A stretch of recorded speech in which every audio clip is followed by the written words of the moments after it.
Welcome in to a special edition. They're all special editions during football season of the JMU Sports News Podcast. I'm Bennett Conlon, joined by Jack Fitzpatrick.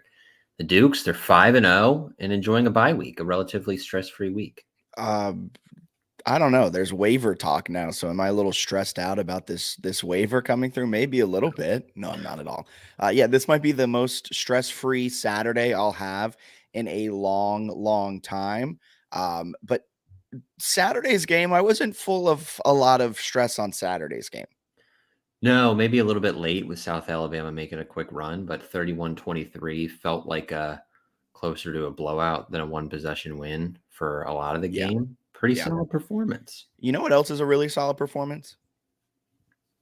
What the performances of Three Notched and the way they're able to just crank out fantastic beer after fantastic beer. They're able to, go into their back pocket, pull out a release from 10 years ago, make it into a 2023 beer and absolutely make it amazing. They just dropped their new, I'm going to mispronounce it, Hydraulian Red, which is, I believe, a red ale or something like that.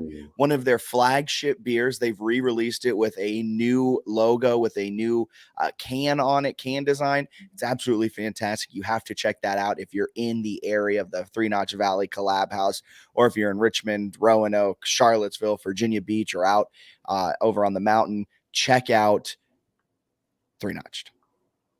Absolutely. They also got Minuteman. Bennett's putting me on the spot to do all of these reads. They I thought that was you're just rolling with that, but yeah, they've got Minuteman Mondays, as you can see on the screen, or if you can't, if you're listening in. Tuesdays at the Valley Collab House, you get half off a case. Pretty darn good deal. And it's Friday. We rarely record on Fridays, but it's First Tap Friday. So a new brew every week. And we will be recording on another Friday in about a month. I'm going to be honest. That may have been your smoothest transition through these Three Notched ads ever, because that's what I was going to say. We'll be recording live from the Three Notched Valley Collab House, 5 p.m. on November 17th, that Friday. So come listen to us talk. We're going to try and get a couple guests. We're going to try and kind of make it more of an interactive podcast where there's more talking, and rather than us just talking endlessly like we normally do, trying to get some audience, quote unquote, audience members. It might just be 4 of our friends just passing around a mic and talking JMU sports, but wherever it may go, come on out. 5 p.m. at the Three Notched Valley Collab House. That's their First Tap Friday, so you'll get $3 pours there. And then after at 7 p.m., the men's basketball team tips off, so we'll be heading over there. So a little pregame before the game, and then App State on Saturday. It's going to be an electric weekend. Another thing that's electric, There's a reason Christopher William Jewelers has been voted Best of Virginia year after year. It's not just one thing that sets us apart. It's everything. It's the selection, extensive and unmatched, with every engagement ring, loose diamond, and fashion jewelry chosen for quality and brilliance. It's the service. From our diamond experts to our master goldsmith, our team shares a passion for what they do, and it shows. It's the atmosphere, both glamorous and laid back. See for yourself why people can't stop talking about Christopher William Jewelers in Harrisonburg and Weir's Cave. And something else that people just can't stop talking about is the fact that football is back, and BetOnline is still your number one information source for all your sports wagering info, with all the up-to-the-minute stats, news, scores, and matchup breakdowns. Get the latest game odds, spreads, and totals from the NFL and college football, all right at your fingertips, with BetOnline's real-time updates on statistics, news, and odds. From week one all the way to the postseason, BetOnline gives you access to the best football promotions and contests available anywhere online. Head to the website today, betonline.ag, or use your mobile device to get in on the action. Remember to use our promo code BELIEVE, promo code BLEAV, to get a 50% welcome bonus on your first deposit. So you throw $100 in there on your first deposit, they'll hook you up with $50 free to play around with. BetOnline, promo code BLEAV. It's where the game starts. And the game started for JMU back on Saturday with a noon kickoff against South Alabama. And our guy, Daniel Merriman, was in the press box covering that game for us. He's been doing a fantastic job so far this season, and we are pumped to bring in Daniel for today's show. Daniel, how are you doing on this Friday? Oh, just excellent. Very, very excited to join you all. Longtime watcher and listener of the podcast. So it's an excellent first visit and an excellent introduction as well. Thanks for that, Jack. Oh, that's what I'm here for. That's why they pay me the big bucks. Indeed. That's right. We're making a lot of money. That's very true, Jack. Rolling. Well, can we get a vibe check on this Friday for the JMU football team? I mean, our students, you're a lot more tuned in now than we are. So what are the vibes around this football team from a student perspective? Because on Twitter, I think we all know, if you're listening to this podcast, you probably are a little bit of a sicko and are really plugged into JMU football Twitter. But how is it on campus with the students who may not be reading every single press release that ever comes out about this team? The general vibe on campus is we are 5-0 again. It's kind of I don't know. There's so much turnover within this offense, especially, which is what a lot of students focus on. Most people aren't exactly the closest football watcher that takes a look at the defensive line techniques like some of the sickos here do.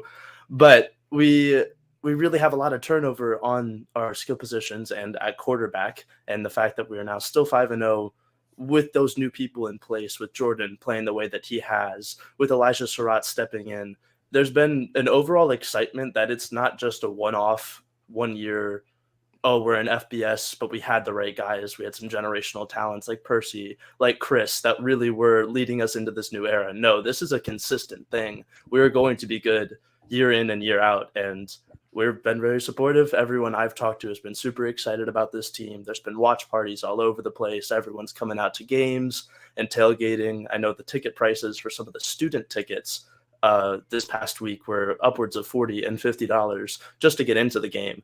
So that type of, and that's a free student ticket, by the way, for those who haven't had the new student option.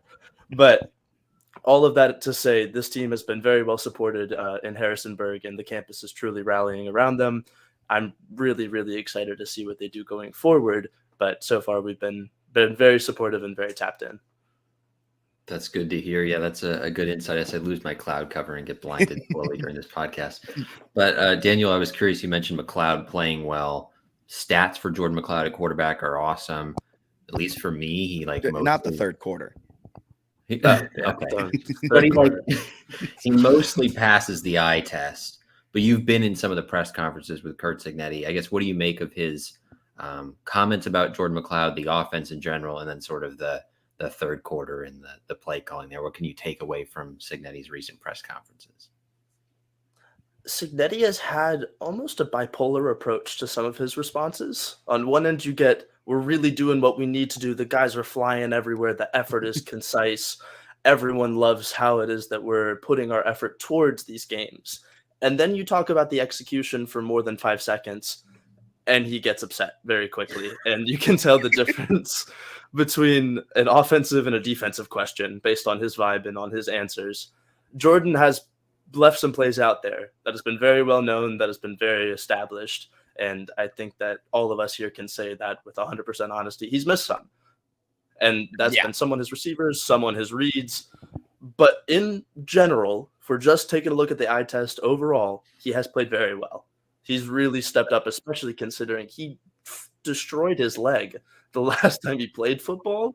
The pocket awareness is coming back. You saw that in the South Alabama game. The reads are there, maybe not as quick as you'd like, but they're there. And I think his ability to also drop it into a check down and say, hey, Kalon, go and get me 5, 6, 7 yards. Hey, Reggie, here's a 7-yard comeback route. He's starting to get those intermediate reads instead of just the deep ball and just the check down that I'm really starting to like. Yeah. And I think that they're going to build upon that and have a more holistic approach to this offensive attack in the pass game. But yeah, he's looked very, very well to me. Yeah, I mean, there's times where you see him kind of lock in on one receiver or even just go through his 2 reads and then things might kind of break down on him. But you're right. There has been that progression from week 1, or I guess second half against Bucknell to where we are now, where he's more going through reads. He might get to his 3rd progression and he's able to let it rip and kind of go from there. As Bennett left us, then rejoined us. Really glad to have you back here, Bennett. Thank you so much for taking the time. You put the blinds down. I really do appreciate that. But overall, I know whenever you're covering the game, we're texting you in the group chat kind of like, what are the vibes in the press box? Because I think it was a few games ago against, I forget even who they played at home. Was it the Bucknell game? When we were texting only had 2 home games. Yeah, that's so wild. But we were texting you during the Bucknell game, and we were just like, what's happening up there? Because at that point, it was the second half, and you were just like, oh, vibes are iffy. There's kind of this restlessness feeling right now in the press box. Can you compare Bucknell's game to the first half of South Alabama? Because it seems like those are 2 vastly different teams. So I would love to know kind of how the media was feeling and how just the overall vibes were. I know I've used that word 15 times this podcast already, but in the press box during that South Alabama kind of beat down of the first half. Overall, the press box, especially in the first half of that Bucknell game, was abysmal. There was not a smile in the room. There was not a good word to be said. It was just, oh, wow. And it wasn't a good wow. To start the year, there was a lot of question marks. Unfortunately, Alonzo did not put his best foot forward.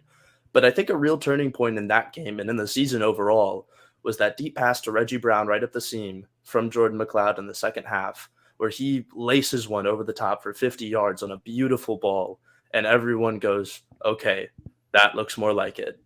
There we go. Yeah. And that momentum continued. And obviously you've had some different games. You've won in different ways between Bucknell and between South Alabama. But to start this first half of the South Alabama game, the vibes were at an all-time high. That stadium was rocking. Everyone, and I mean everyone in the building, even the South Alabama reporter who I was sitting next to, as well as the Kansas City Chiefs scout that was there, and as well as a CFL scout who was 3 seats down from me. Everyone's going, oh, that's a pro throw. There we go. That's a 40-yard scramble. Like, those are the plays that we need to be seeing for this team's offense to be consistently aggressive and explosive, and that's what they've been.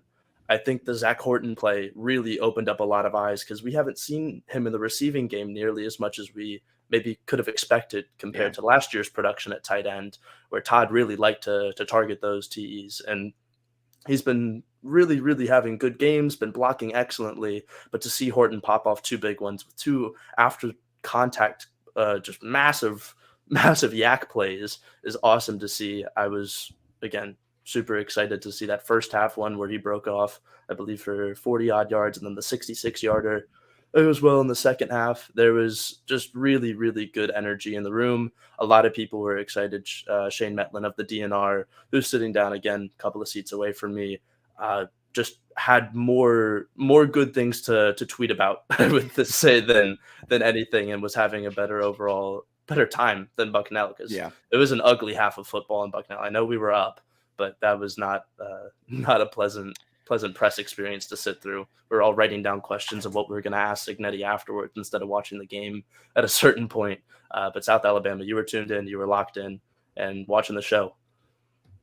Yeah, no, it was a much better performance, a much better team, and they seem like they've improved a decent amount the last few weeks. But what do you make of some of the slow third quarters? Is it an energy thing where they've got these big leads? Is it purely execution? I know Signetti seems kind of frustrated with some of the execution. From your vantage point, what you've heard, and I guess what's the problem in the third quarter for the team?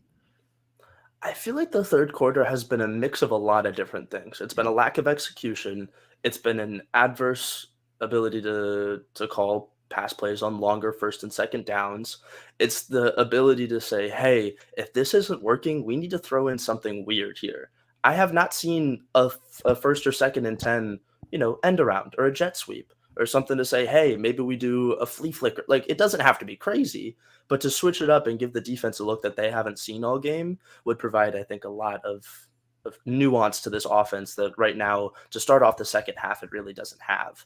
I think the energy has been consistent. There's been good periods of just quality offensive line play, pushing the pile, getting those 3 yards in a cloud of dust. And that's great, except if you do it twice and then miss 2 passes, oh, wait, it's turnover on downs. It's their ball.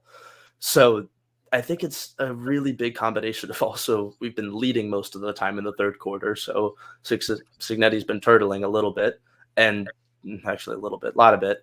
But there's been just several moments where you kind of question, okay, on 2nd and 23, do we really need a halfback draw here?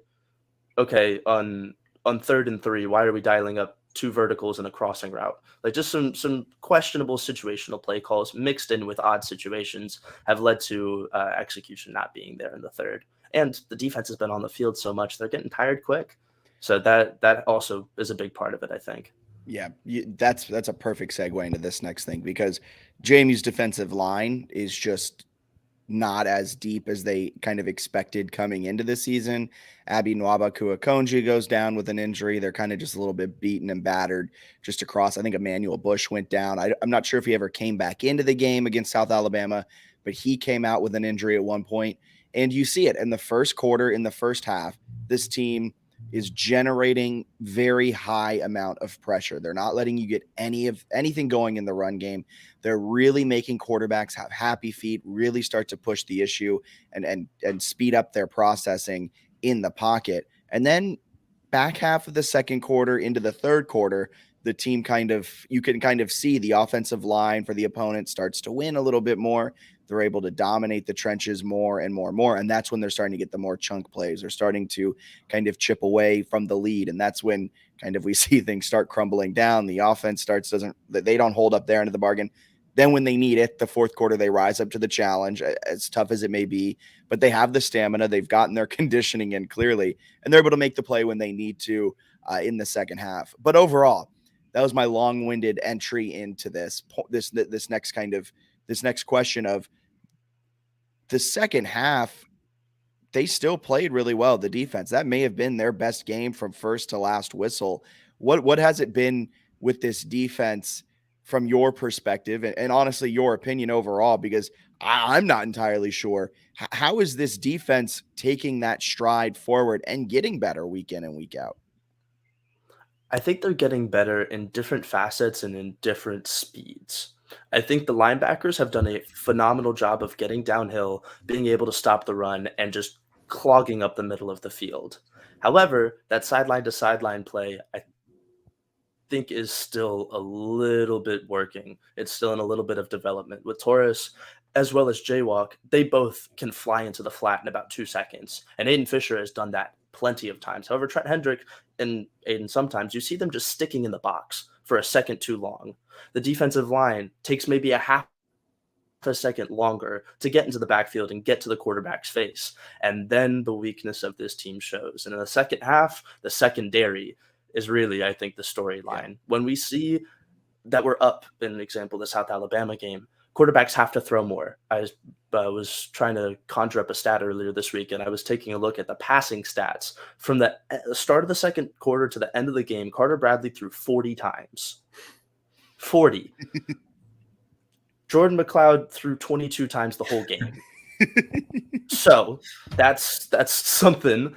And when we're getting targeted that heavily on a weakness of this team, regardless of how quickly they're improving, the pieces that they've thrown in, the hands that they're getting up, you're going to get beat by D1 receivers. That's just the name of the game. And playmakers are going to make plays. That's the story, I think, is just the competition is better. The defense has taken a second longer to actualize and to get that in the quarterback's face. And then when it gets anywhere past 10 yards, the secondary is put on an island because they also do stack the box pretty heavily. They bring that rover in to blitz from the side, like a Chris Chukwinecki, like a Jarius Remenek. So every time you have that and you can't get there immediately like you may in the first half, there's going to be problems on the back end. So I think that's the true worry of this second half, is how quickly the front seven can get there and how long the secondary has to hold on. What a weird team. 5-0. They're like one of the worst third down offenses in the country. They go through long spells without doing anything offensively, and they're like maybe the best team in the Sun Belt. Like, what a really strange start to the year. Well, every Sun Belt team has like a glaring flaw. Like Marshall, it's they don't know what offense is. Troy, it's also they don't know what offense is. Georgia State, they just refuse to play defense. For JMU, it's their glaring flaw is that they're a fantastic team for the first 30 minutes of game time. It's terrifying to watch because if this team figures it out, oh my God, everyone's screwed. Yeah, but you're right. It's that if that like I would love for it's funny. Every week I go into it, I'm like, I text Ben and I go, if they can win this game, I'm all in. Like, I think when they were 3-0, I was like, if they go 5-0, I'm a full believer. Then we finished the game and I was texting Ben and I was like, all right, so they still got this to figure out.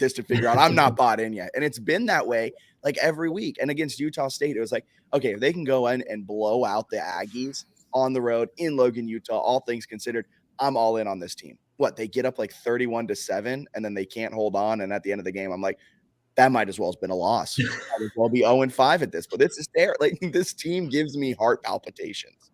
Oh, indeed. I think compared to last year as well, we see a Middle Tennessee game where they win 44-7 in the opener, and everyone goes, "Oh, is Middle Tennessee just horrible, or are we great? We didn't know. We had no clue." I still don't know. And now we're looking for what it's worth. I still don't know. I don't know if that Middle Tennessee team was good or bad. I mean, I don't know. They beat Miami and made a bowl, so I can't. They were at least okay. But to take a comparison to this season, there really hasn't been that game yet. There hasn't been a convincing blowout, even against Bucknell. Everyone went, "What just happened?"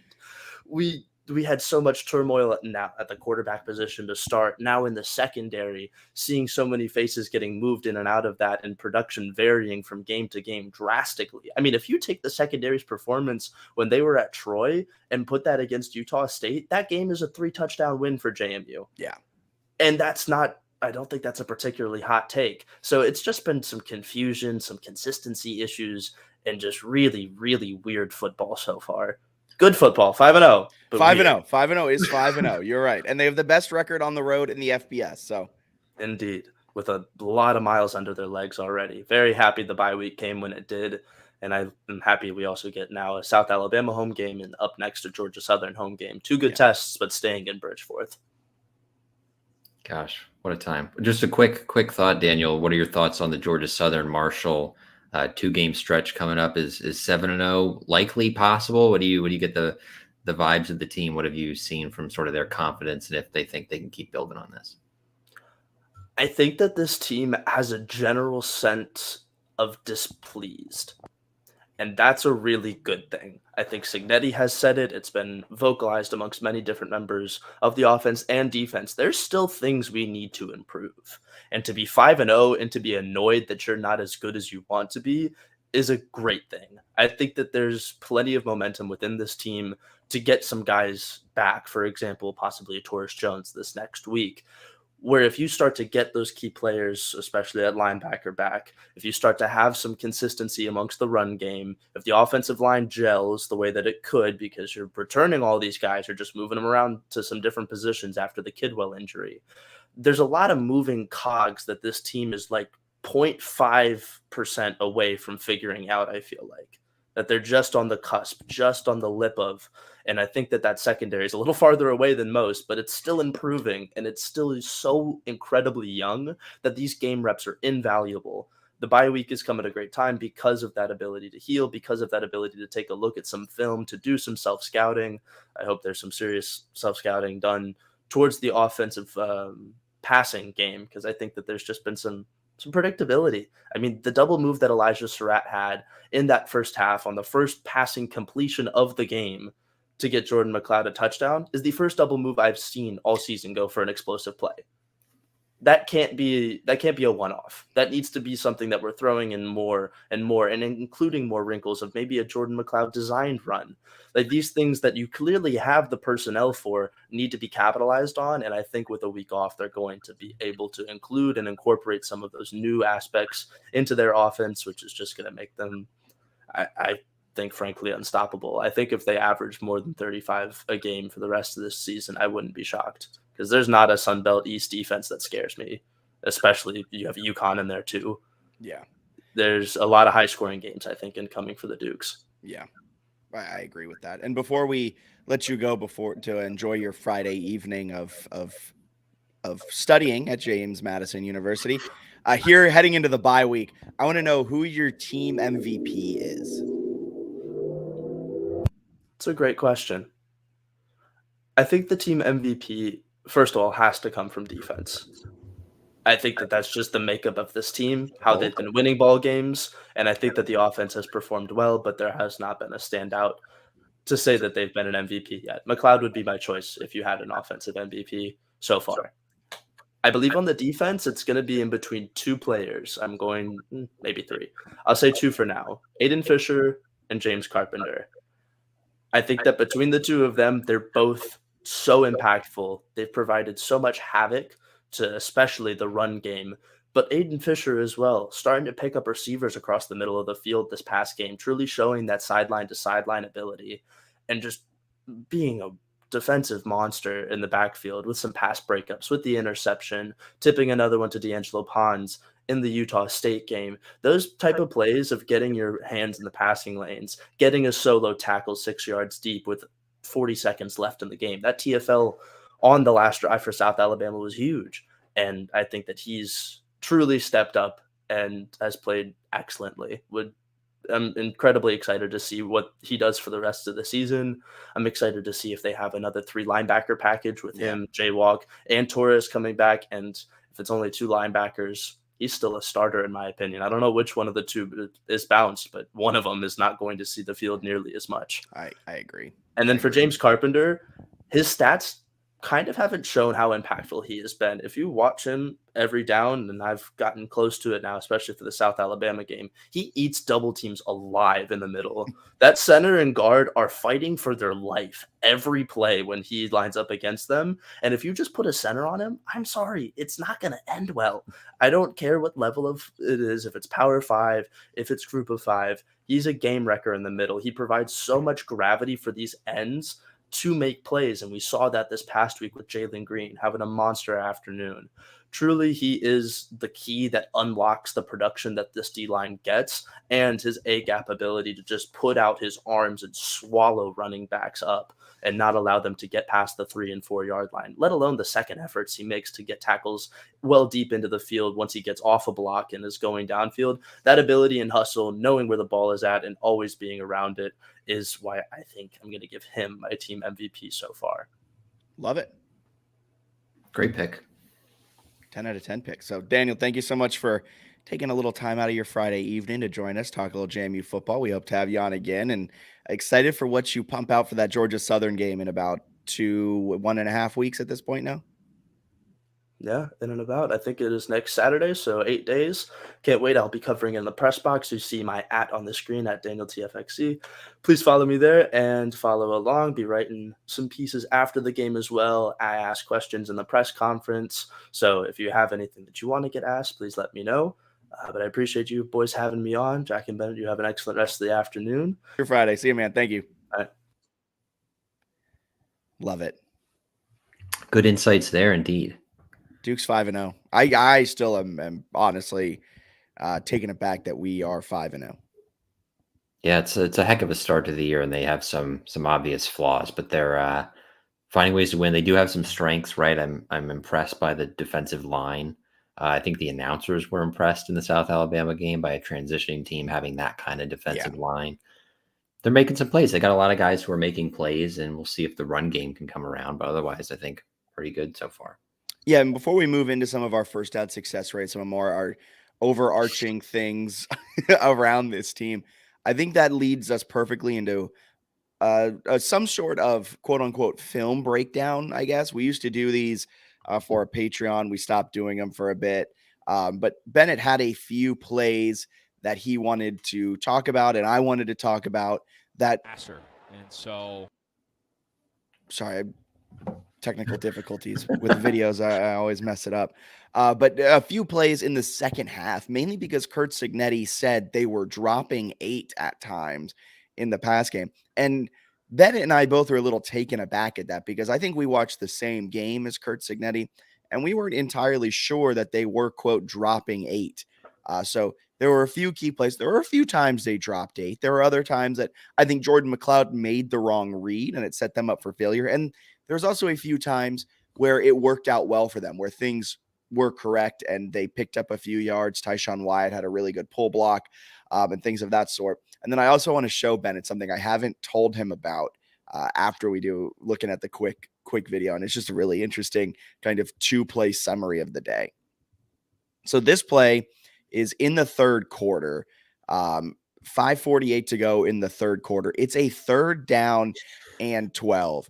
So I think you all know where this one's going, but it's a 3rd down and 12, and you play the video a little bit and you look. So inside the tackle box, so that's outside hip of the right tackle to outside hip of the left tackle, and about 5 to 6 yards-ish up the field. So you go there, and for our podcast listeners who aren't watching, you count them. You got X's, 1, 2, 3, 4, 5, 6, maybe 7 guys in the box. This is a 3rd and 12. You're lined up in the shotgun. Latrell Palmer 1 yard back from Jordan McLeod in the gun. This is a perfect time. Maybe it is a called RPO and it's just kept by McLeod, right?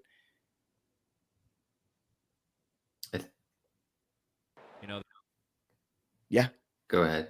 Okay. So we're going to play this out a little bit. Right at the RPO, at the mesh point, I circled at the top of the screen. There's 1 DB playing 2 receivers. There's a second defensive back at the first down marker. But if you hit him quick enough, he should be able to be out in the open flat and find his way into some green space. But so the mesh point happens, hand off to Latrell Palmer, and he goes right into probably 8 South Alabama Jaguars. That one looks pretty designed runny to me, with them like immediately blocking too, which on 3rd and 12 is just like laying down if that's the case. So this one's 15 seconds in the third quarter. Play goes. They have 4 guys on the line of scrimmage, 1 guy up, the other 3 in a 3 technique. Now he's your best threat running the ball. Hands off, and Kalon's able to cut it up and get on the first down run. We're watching in slow motion here. He's able to, on the first down run, pick up about 8 yards. And this is the one time that I think they executed a run really well. I thought they did some nice stuff with the 2 tight ends where they're both lined up off the offensive line on each side. I thought that was fairly creative and interesting, but also spoke to, and we'll get into this, the lack of second half trust in Jordan McLeod, where it was like, we're going to run the ball and we're going to use 2 tight ends. You see it again here, 2 tight ends to run the ball. Like, we're running it. 2 tight ends, running back kind of in the pistol here. Yeah. Also count them. 1, 2, 3, 4, 5 guys going up into the line of scrimmage at the snap of this play. They're not dropping 8. I don't know where dropping 8. And then not only that, on the second level, you have 2 linebackers who their first 2 steps are towards the line of scrimmage. So now we are at 5 guys attacking in the trenches. We're with 2 linebackers playing within 3 yards of the line of scrimmage. And the 2 safeties are playing within 7 yards of the line of scrimmage. I don't know where dropping 8 came from, but here, it's going to be a paused video. I believe this is the interception. No, it was a 3rd down pick. Defense. Okay, this is then just even better, a run up the gut into. And then look, he's screaming at him. Yes, we're going to do this one in slow motion again. And you hand it off, and to keep that. He hands it off and immediately looks to the sideline. I don't know if he's in his ear being told you should have kept that, or what? And he's like, there was a guy. I don't even remember with college. Do they have a headset? Yeah, I think actually, I don't know. I can't remember if they did in college or not. But either way, they're telling him something. But Either he thinks he made it wrong or he hates the play call. But whatever it is, there's a weird back and forth during this game. That, and also we were kind of harping on McLeod. He needs to keep it more on these RPOs. He needs to let it rip. If you watch the edge defender on his side each time, they're not diving in to stop. Like, they are holding their ground, which means if you're like a very basic read option RPO, if the edge defender doesn't dive in to stop the run, you have to hand it off. If they're holding that outside edge, you can't normally beat them around the outside edge. So when we're like, he has to keep it, looking back on the film, I don't know if he should have kept it. This play, empty set. This is the interception. 1, 2, 3, 4, 5, 6 guys within a 1 yard area of the line of scrimmage. This is a fantastic play by South Alabama. So we're going to snap the ball. They're going to show that they are rushing 6, but it's a fake blitz because the second the 2 edges get into their block, they are going to peel off and play coverage. So in reality, it is only a 4-man simulated pressure, and it's going to get to McLeod within 2 seconds of him snapping the ball. He's going to roll out, set his feet, does a fantastic job at setting his feet, pointing his hips. And you hear it there. He's intercepted. Just a wild play. Pretty funny one where whoever, I guess Stevens, got pretty clearly fooled by the fake blitz, right? So the defensive lineman is just untouched going to McLeod. Yeah. So a nice call there. South Alabama also did some nice things defensively. What traits or qualities does he have? Here's another run into a stacked box. Not sure where they're dropping 8. That's the stuff that doesn't make sense, where it's like, he's like, they're dropping 8 a lot. It's like they did a couple times drop 8. So this is like 26 second half plays. Is that right? Something like that. And like you said, I think you said 20 of them were runs. Like they didn't drop 8 26 times. And then not only that, this is the play though, where they run it. So they bring him out into motion from the pistol to the side of McLeod. They're going to hand it off. I mean, every single defender's first 2 steps are towards the line of scrimmage, which means they are just 100% selling out for the run at this point.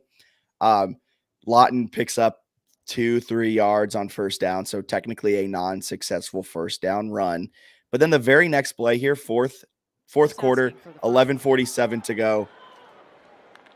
Play action, wide open is Zach Horton. Oh, he's still going. Makes a guy miss for the second time today. Zach Horton is in the end zone. And I'm going to be honest. This is the type of play calling I love. You set them up with that 3, 4, 5 yard run on first down, and then you see what their tendency is, which the entire second half was taking those 1 or 2 steps forward from the linebackers in the second level, and then you just dink it over their head. That's the type of play calling where you can scheme things together. You can put together the game plan sequencing, the play call sequencing, and you can get to the point where you can go run, pass, and it's okay because the 2 runs are setting up the pass. Did they throw a pass after that? No, I don't think so. I don't think he did either. He didn't. So that's what we complain about when it's like, nice play action pass. We're not doing that for the final 10 minutes. We're not even going to think about it. Here's a play though. I want to get your take on. So this is a play that was run in the first half and the second half. I'm not going to talk much over it. We'll react to it after it. And so, oh crap, wrong one. I'm really not good at these videos. We'll figure it out.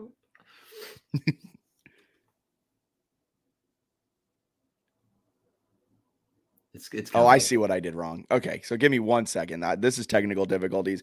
This is great podcasting, folks. Let's just fast forward here to the end. Here it is. Starting at the Jaguars 44. Jordan McLeod rolling, throwing to Zach Horton. Down the sideline, still going. Staying inbounds. Zach Horton. that got thrown second half. Thought originally it was thrown Motion, on the jersey. play action. And that's a break Wide for open. James Madison. He has Horton. It's the exact same play. He has Horton and just doesn't throw it. Like there was the same amount of separation that he got a touchdown with in the first half. I wanted to get your reaction to that. I remember that in the moment. I think that's why Signetti gets so mad, probably like at us, because we're sort of leading the charge of like they don't throw it enough in the second half, where they start second halves calling pass plays and he just misses wide open reads, like takes dumb sacks, throws horrible interceptions. And Signetti's like, what the, like, all right, we'll do tight ends and just like try to finish the game then. Like, I don't understand what's happening. And he's kind of said that in pressers where he's like, I don't understand why. Like, I don't know why he does this in the third quarter. I mean, there are points when I was watching back the game, specifically the second half, where there were times I was like, okay, this is on play calling. But there were other times that I was like, okay, McLeod is messing this up. Like that play right there, you have Horton with the same amount of separation. And instead of rolling out, it's also a play action bootleg. He takes 2 steps, feels the pressure, and just like steps back into it. Yeah, like, and it's like, I can't stress it enough for the podcast listeners. It was the exact same play going the same way, just on the opposite hash. So they made it go the other way. So instead of going, having motion man go far side, near side, then have Horton leak out from near side, they went near side, far side, and had Horton leak out from the far side. That was the only difference. It was just weird, man. There's definitely some execution stuff where it's like maybe McLeod makes the wrong read. Maybe he bounces a throw that they have like a first down pass that like the guy's wide open. Reggie Brown dropped 3 balls on Saturday. I think a lot of them are in the first half. But like those kind of things are drive killers that can hurt you a little bit. So some of it is execution. I think some of it is also play calling where after some of these happen, Signetti goes, nope, I don't know what you're doing. So we're just going to run it every play until we get like that. I think he called it a sucker play. The one to Zach Horton that went for the second touchdown, that I guess they trust him to throw to like a 10-yard pass to a wide open tight end. And that was kind of it in the second half, which was weird.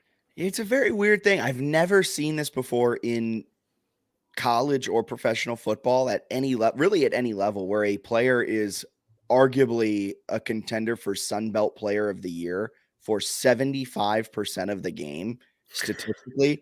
And then for 25% of the game, he plays like a 4th string guy. I'll read. Amazing. Like he's one of the best quarterbacks in the Sun Belt in the first, second, and fourth quarter.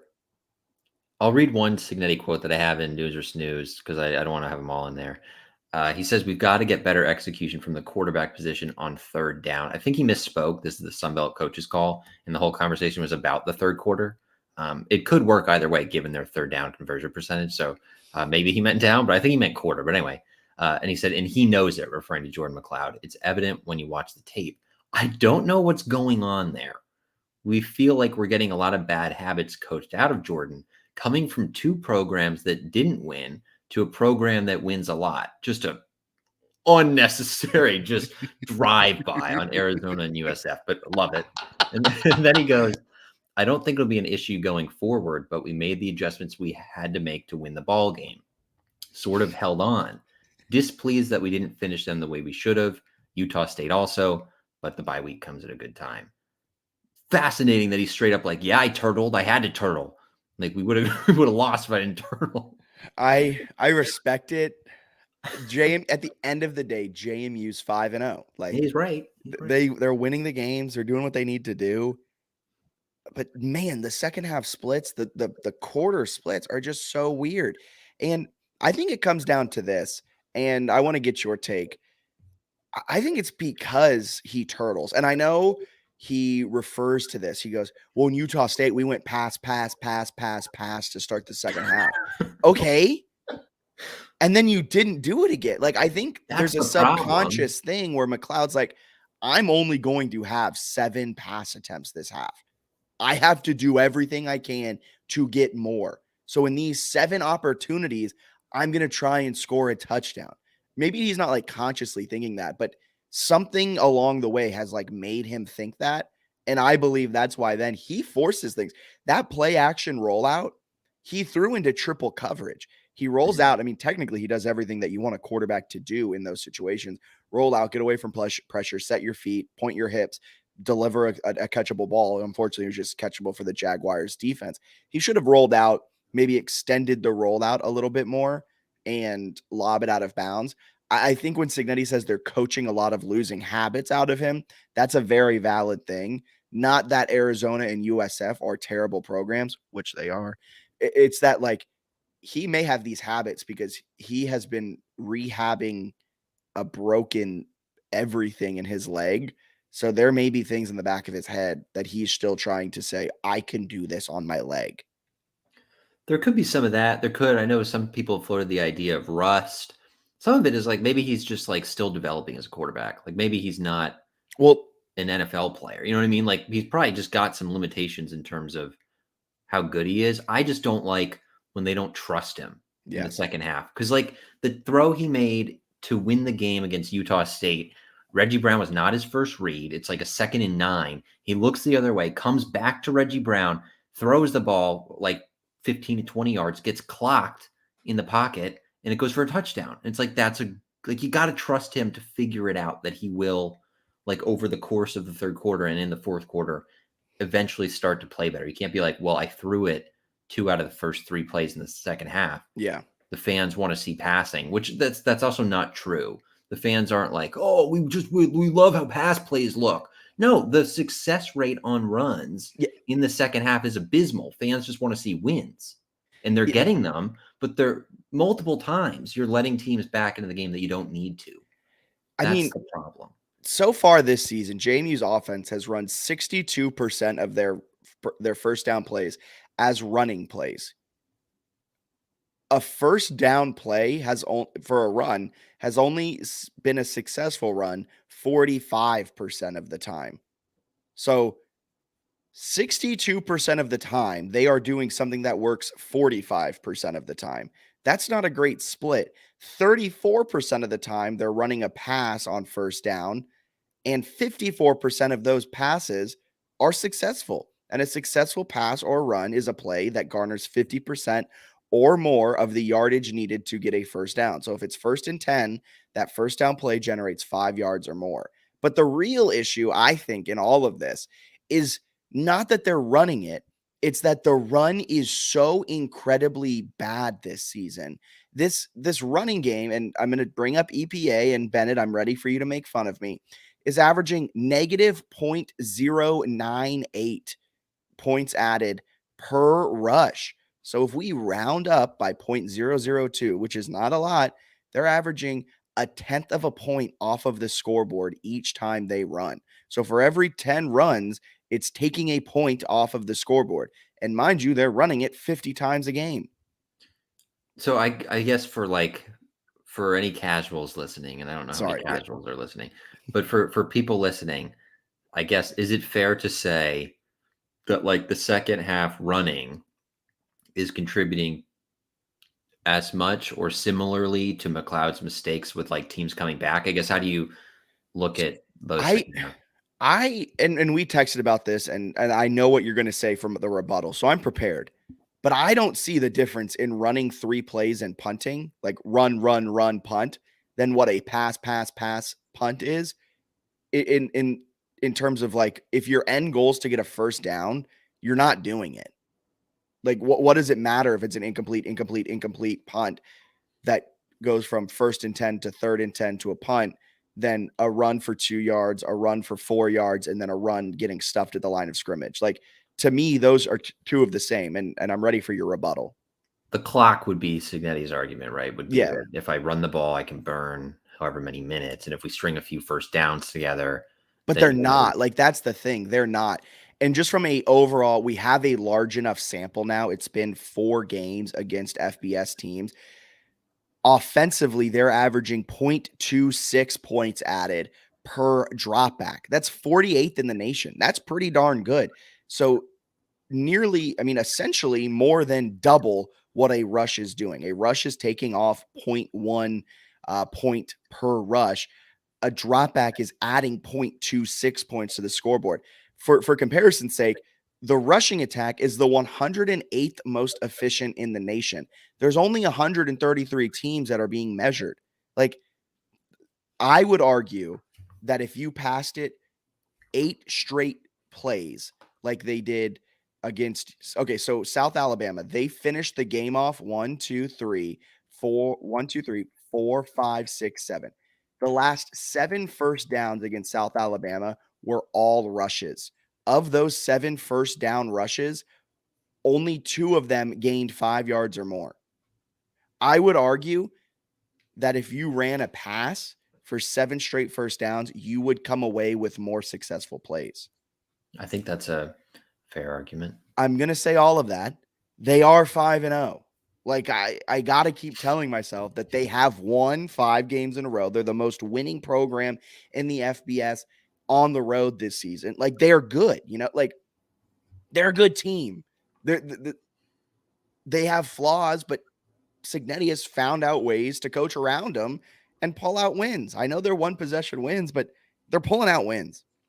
Yeah, they're winning. I think Cignetti is a great coach. Like, I love him at JMU, and as much as he said some stuff about McLeod, which I think some fans and maybe even myself at times are like, oh gosh, like, interesting to say that publicly. No, just keep saying it publicly. Like, it's so much more fun when he's honest about what's happening with the team than him during like fall camp when he won't say anything. Yes. This is like, keep saying stuff, keep going.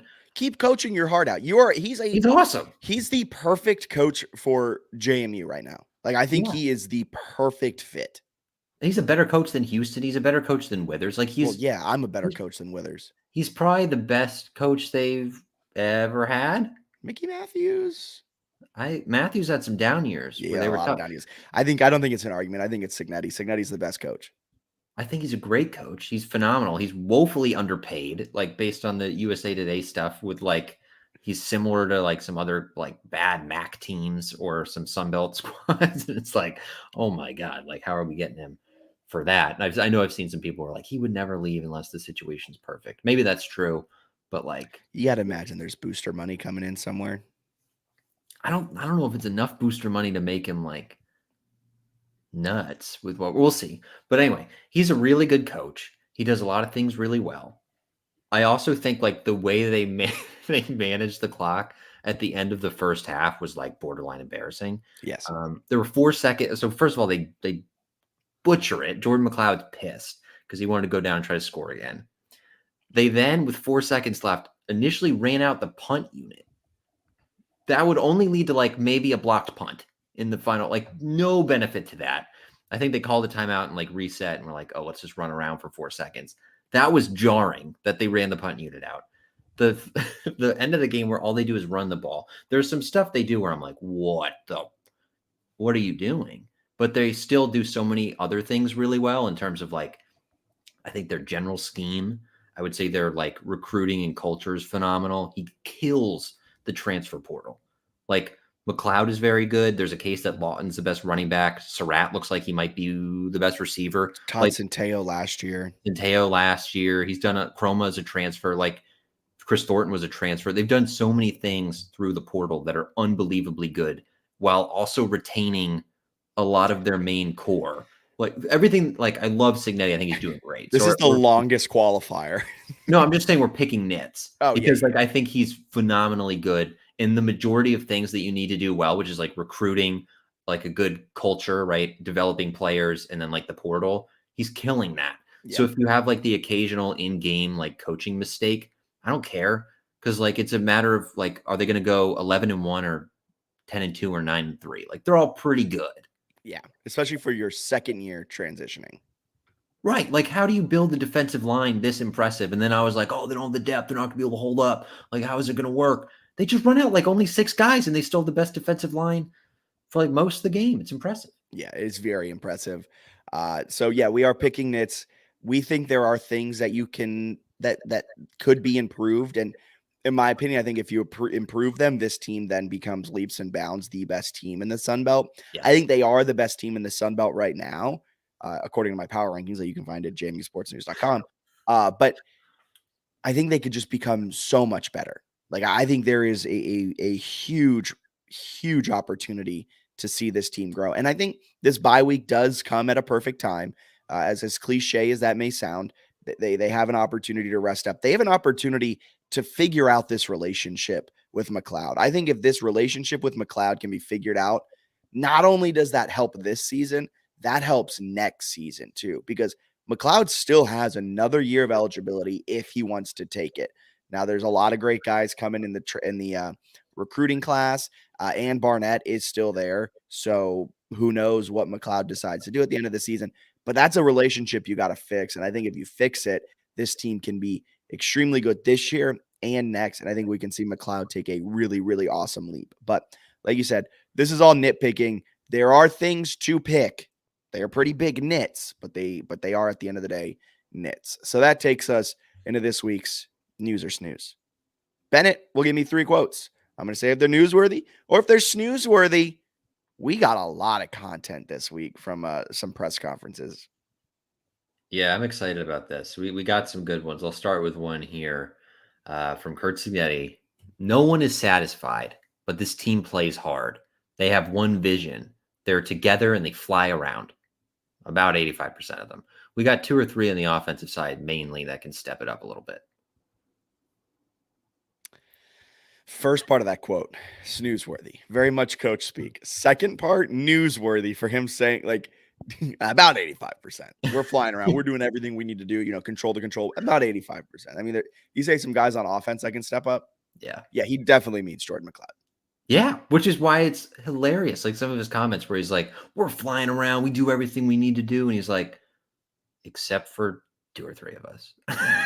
Like imagine being one of those players hearing that. I don't like, maybe that's a motivating thing that he knows it'll like fire guys up. It motivated him going into the Troy game. Remember when he was like, we suck during practice.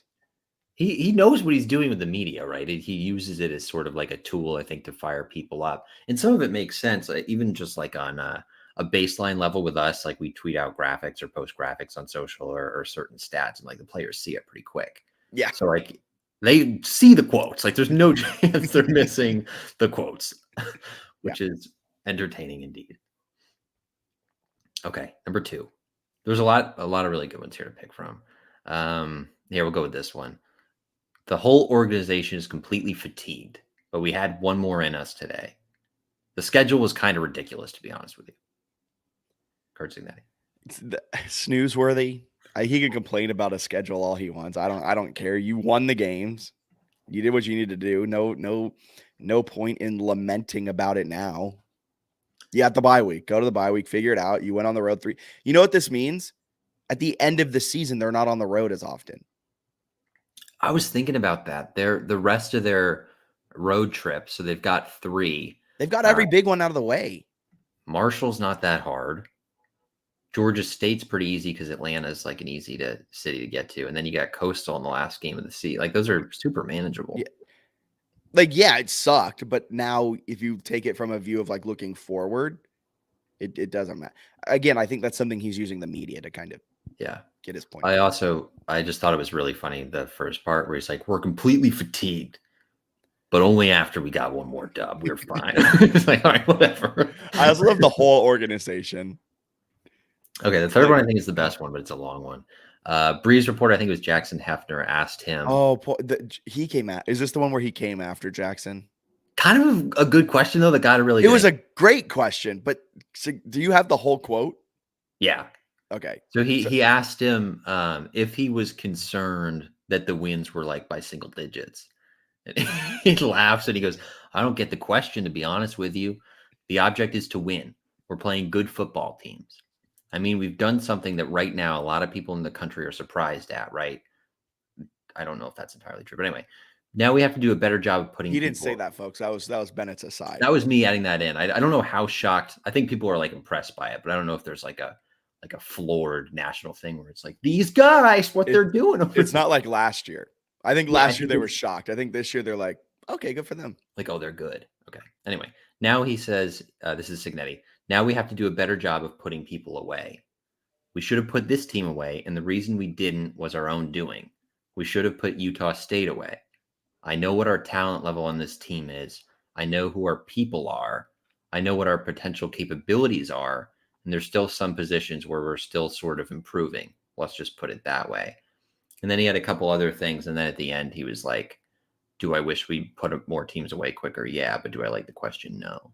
So it was a great question. Amazing question by Jackson to get that type of answer, and for Cignetti to also answer it. Like that's also, it's newsworthy though.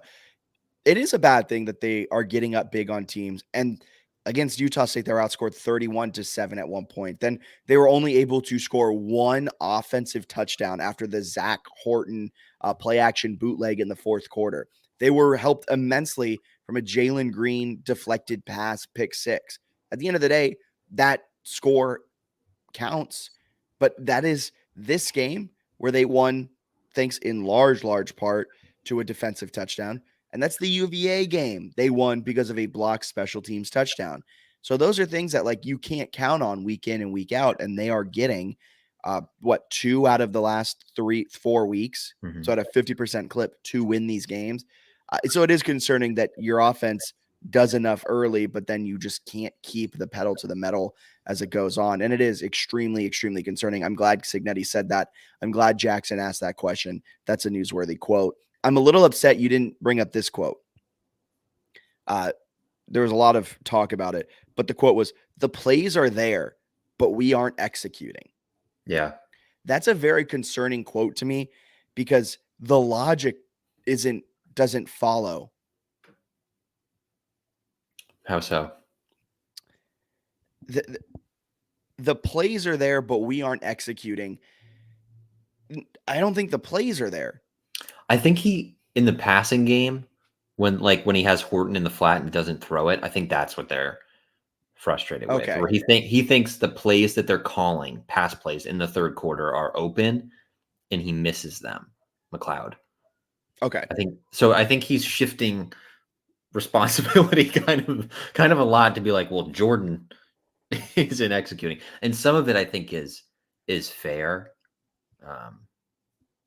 But some of it, I think the play calling rate is a little bit predictable. I also kind of push back a little on his quote where he says, the object is just to win the game. Like a 1-point win is the same as a 30-point win. I don't think that's true at all. Like it is to a certain. In college football, it's not.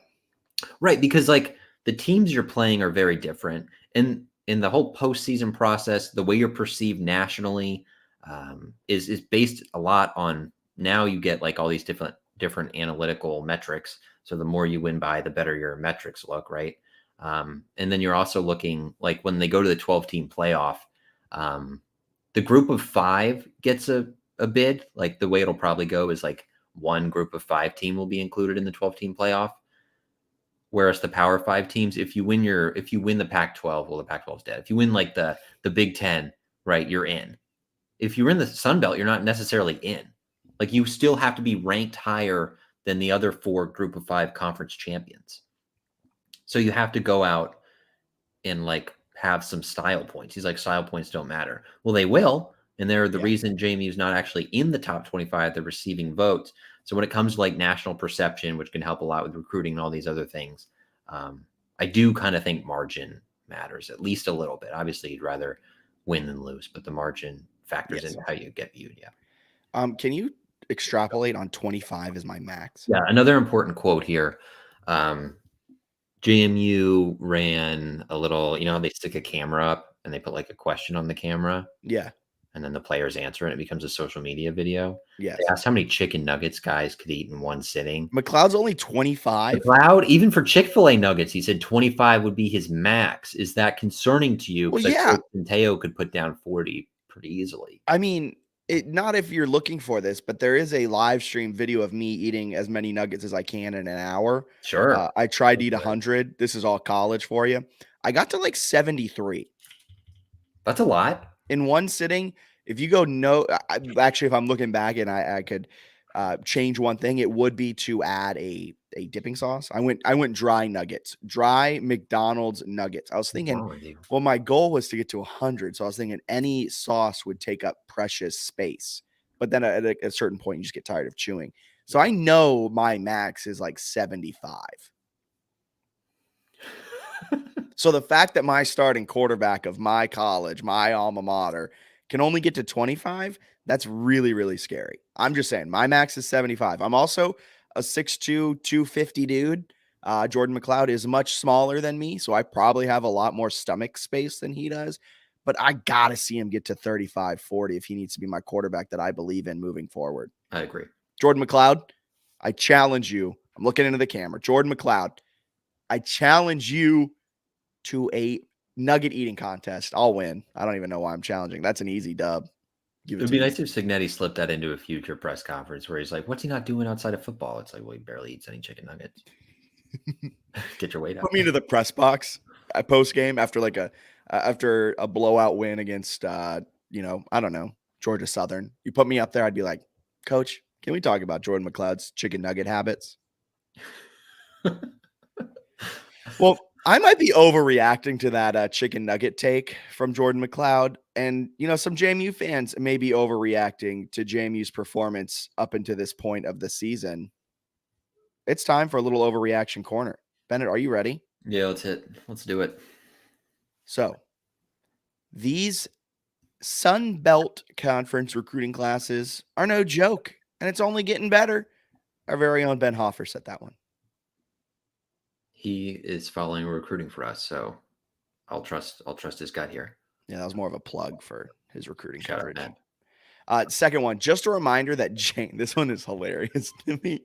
Just a reminder that JMU's way more likely to go 12-0 than they are 0-5, 1-4, 2-3, 3-2, and 4-1 this year. That's correct. Yep. That math works. That math is awesome. They're sunsetting the food race. Did you know this? I'm actually okay with this. Those were like, whoa. Those were so annoyingly. They were so annoyingly elaborate. Where it was like, oh, who's gonna win? And then it's like, oh, they're all doing some sort of orchestrated dance at midfield, and it's like, why don't you just race? True, honest to God, who's the fastest there? That's what we did with the running fight in Phil's, right? You just ran. Wasn't staged. It was just pure competition. No, I went like 0-15. They tried to rig one for me, and one of the four didn't agree, and he passed me late. It was tough. For background, real quick, Bennett did work for the Reading Fighting Phils for a summer and was part of mascot races. That's exactly right. This team is good, but they'd be getting much more national respect and attention if they were beating these teams by as much as they should be. At Bubba_Fisk on Twitter. That's exactly what Bennett was talking about. This team, if they were 5-0 with an average margin of victory of 15, I think they're ranked. Even if all they had to do is, all they had to do was dominate UVA on the road. If I was out there, buck 50 in the trenches. No, it's But if they held on for a 2 or 3 touchdown win against Utah State and the same against South Alabama, I think they might be ranked. It's the fact that they have only 1 possession wins against FBS teams, and the fact that UVA can't close a gosh darn win. Yeah, Jordan McLeod is a baller, and I don't understand the negative buzz. I trust him slinging the rock. He's elusive and one of the best, if not the best QB in the Sun Belt. Will Byers. What do you think? Like I said, I think Jordan McLeod's the best quarterback in the Sun Belt for 75% of a game. I need to see him try and figure out in the third quarter, kind of the second half. I would love to see a game where Curt Cignetti doesn't take the ball out of his hand. We've also seen him be great in a do or die situation, which is the weirdest thing. Against UVA, 12 minutes left, you're down 2 scores, and you have to play through McLeod. And what does he do? He leads you to a comeback. He makes the right plays when they're there. It's just a very, very weird whole kind of situation unfolding in Bridgeforth. The way he ran the ball on Saturday had me very excited. So if they can career high, if they can figure out that relationship you mentioned, it could be impressive stuff the rest of the way. Maybe not an overreaction, and maybe it's because I had a good buzz going. Shout out Steak Sauce. But I didn't get the same heart palpitations in this game that I got from other games. Steak Sauce. Yeah, I would agree. There was never a point in the fourth quarter where the other team had the ball, and if they would have scored on that position, they would have the lead. Right? That happened in all the other games, or they trailed in the fourth quarter against UVA. They were up 8, but South Alabama's best case late in the game was to drive down and tie the game on a last minute drive. So yeah, that makes sense because the other games are closer. Yes, I agree. Okay. I never really got nervous during that game. It wasn't that scary, no. I texted a friend of mine, Tyler, and I was like, it was like the third quarter before the comeback had like started from South Alabama. And I was like, I'm so cool. Like, I'm not stressed at all. And then I texted her in the fourth quarter and I was just like, F-bomb. I didn't text the word. I just said F-bomb. Zach Horton looks like what I was told Kyle Pitts was supposed to be Mo. Stop it. You know, Jonnu Smith, on a fantasy perspective, has outscored Kyle Pitts this season. That's wild. You know, Kyle Pitts, Zach Horton had 67% of Kyle Pitts's career touchdown catches in one game. When he does that for an NFL team, come back. If this team comes out hot in the second half, they could beat 95%, if not more, of college football. The defensive front is elite, and the offense is great when clicking. They look like a top 25 team when they're playing well. I would agree. And it's funny how different they look. The conservative second half game plans to keep games close is a strategic move to ensure the Dukes are not ranked when they are playing Georgia Southern. Billy G. I love this overreaction. Absolutely fantastic. I mean, it makes sense, right? They went into Georgia Southern 5-0, I believe, off of the bye week. I think they were off a bye, yeah. Ranked in the top 25, and Georgia Southern pulled out the win. This week, you don't want the same happening. They're 5-0, don't get ranked, barely even get any votes. That way, Georgia Southern doesn't have that over you when they beat us. Smart. Elijah Surratt is the best receiver on the team. Based off of Saturday, yeah. I still think Reggie Brown is pretty solid, but he had a tough game in terms of drops. Surratt's probably got the best hands. I think Surratt is a fantastic compliment to Reggie Brown. Oh, this is a long one. We can't keep relying on the defense to save us in the second half. It has to be draining for the defense to watch the offense play such uninspiring football in the second half. We're going to keep playing like this until we lose because of it. I understand that take. I also kind of think they're just going to figure some stuff out and start playing better. I do too. I think Georgia Southern, we're going to see a different team. I think maybe this might be a hot take. I think they'll play a full 4 quarters of football against Georgia Southern. They're not as far off as people think. And they also are getting a little discredited for erasing a double-digit deficit against UVA in the fourth quarter. Yes, because UVA is also 0-5 though, so that doesn't help. But they do have 1-possession losses to NC State and Boston College as well, so it's not like they're total crap. But they're crap. They're starting to, they're a little bit stinky. Yeah. A couple listener questions. This one's, what do you think of the chances of Barnett entering the portal? That's from Oppie at _Meerkat_1457. I don't think it's likely.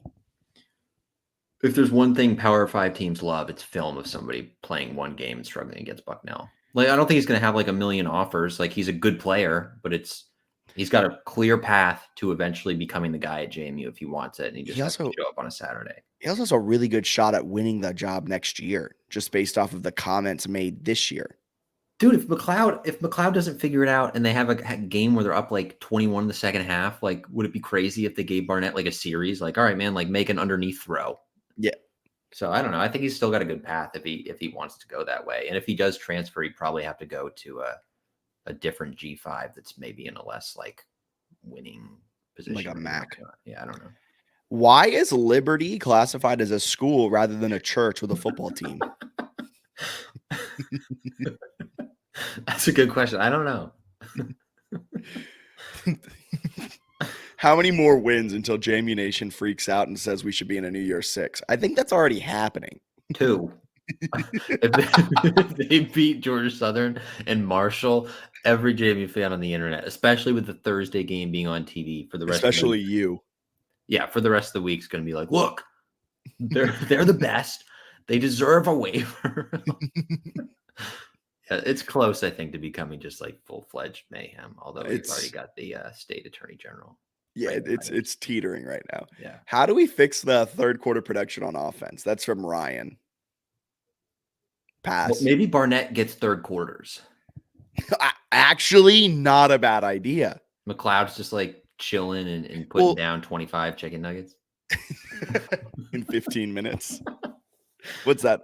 About a 1 point? Was that a 25 nuggets in 15 minutes, about a 1.5 nugget per minute pace. Similar to that, yeah, right in that range. Yeah, that'd be pretty good. That's actually a really slow pace. You got to think, them, man. If he has 15 minutes to get down 25 nuggets, is he eating them at that 1.5 pace? Or do you think he eats 25 in a minute?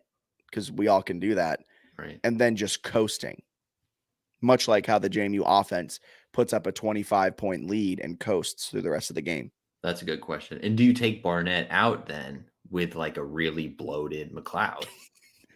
I think you might have to leave Barnett in if McLeod just ate 25 nuggets. We got to get to one of these like Monday Sunbelt press conferences and be like, Coach, some people have floated the idea of McLeod just being a third quarter chicken nugget guy rather than a QB.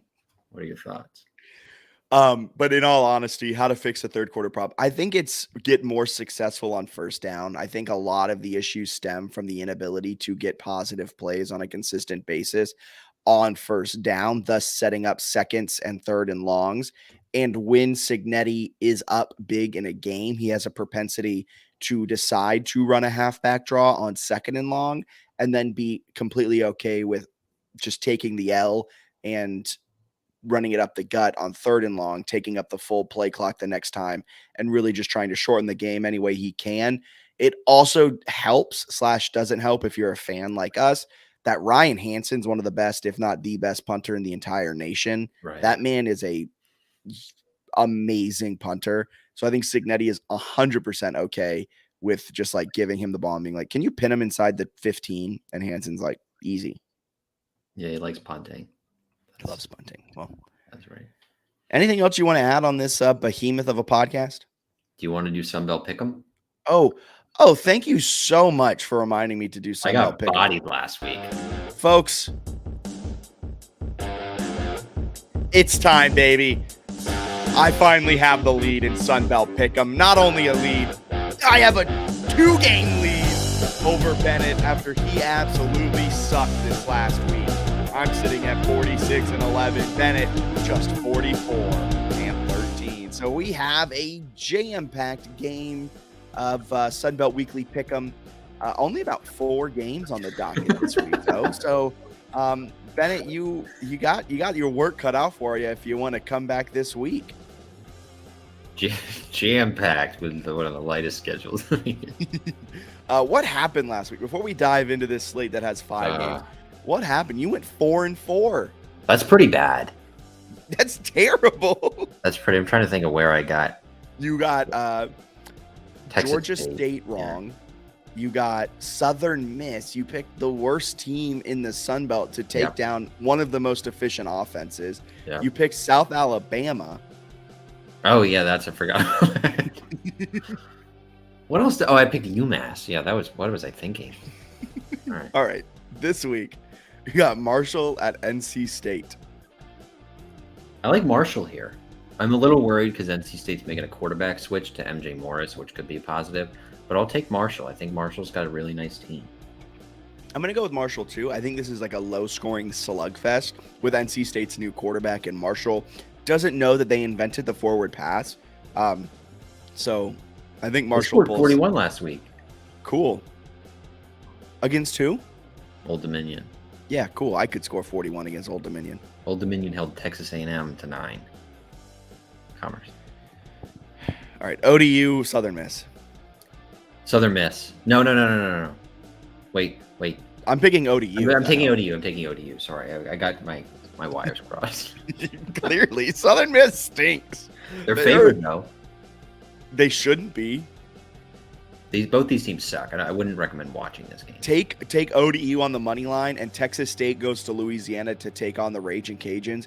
Take Texas State on the money line. Texas State is like plus 115 right now. They have the second most efficient rushing offense in the entire nation, led by LSU transfer TJ Finley. And they have one of the best, if not the best, offenses in the Sun Belt based off of expected points added. And they're the number 1 team in the entire Sun Belt in EPA margin. Frauds. Louisiana wins this game. You're wrong. All right. Glad I just got a game lead. Arkansas State at Troy. Arkansas State. Sneakily a wagon. 3 wins in a row. This team has their sights set on a Sun Belt championship. I think they lose to Troy, though. In my Sunbelt Power Rankings that you can find at www.jmusportsnews.com, I said that Arkansas State, the Red Wolves, boy, have they come a long way from Butch Jones crying on the sidelines.